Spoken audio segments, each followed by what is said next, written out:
তো বন্ধুরা, আবার কথা শেয়ার করতে, দুঃখের কথা শেয়ার করতে চলে এলাম। তো আমি যখন প্রেগনেন্ট অবস্থায় থাকতাম তখন আমার শাশুড়ি মা আমাকে প্রতিদিন রুটি বানাতে দিত। আর ওদিকে আমার ননদকেও ওর শাশুড়ি রুটি বানাতে দিত। তখন সেই মুহূর্তে আমার শাশুড়ি মাকে আমার ননদ ফোন করে বলতো, মা ভালো লাগছে না, প্রতিদিন রুটি করতে হচ্ছে, প্রচুর কাজ, এগুলো বলতো। তখন আমার শাশুড়ি ওর বিয়ানকে গালাগালি দিয়ে বলতো যে হ্যাঁ, একদিন যে রুটিটা করি সেটা নয় আমার মেয়েটাকে করতে দিচ্ছে, ওর কষ্ট হচ্ছে, ভালো লাগে না, মানে নিজের মেয়ে বলে। আর এদিকে আমাকে প্রতিদিন সংসারের রান্নাবান্না, সারাদিন খাটাখাটনি, তারপর আবার সন্ধ্যেবেলায় রুটি, সেখানে আমি রুটি ভাজছি, আমার সামনে কেমন কথা বলছে যে প্রতিদিন আমার মেয়েটাকে রুটি ভাজতে দিচ্ছে, যদি নিজে একদিন করে তাও হয়, এই কথাটা বলছে। তো আমার সামনেই বলছে। তো আমাকেও তো বলতে ইচ্ছে করে যে শাশুড়ি মা, তুমি যেমন তোমার মেয়েকে বলছো রুটিটা করছে বলে তোমার বিয়ানকে গালাগালি দিচ্ছ, তাহলে এখানে আমিও তো বলতে পারি যে তুমি যে আমাকে প্রতিদিন রুটি ভাজতে দিচ্ছ, তো দেখো তাহলে।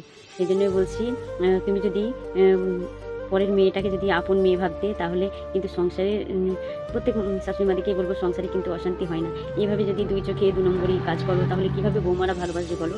আর লাস্টে বেলায় তখন বৃদ্ধাশ্রমে দিয়ে আসে, তখন বলে কি না মা বাবাকে বৃদ্ধাশ্রমে দিয়ে এসেছে, এটাই বদনাম হয়। কিন্তু বৃদ্ধাশ্রমে যে দিতেই হবে এটা কোনো মানে নেই, মানে সব মহিলারা তো সমান নয়। তো যারা বাজ মহিলা তারাই দিয়ে আসে, তো আমরা তো সেরকম নই। তবু মানে রাগে তখন এই কথাগুলো বলছি যে সাদে কি বৃদ্ধাশ্রমে তোমাদেরকে দিয়ে আসে বলো তো।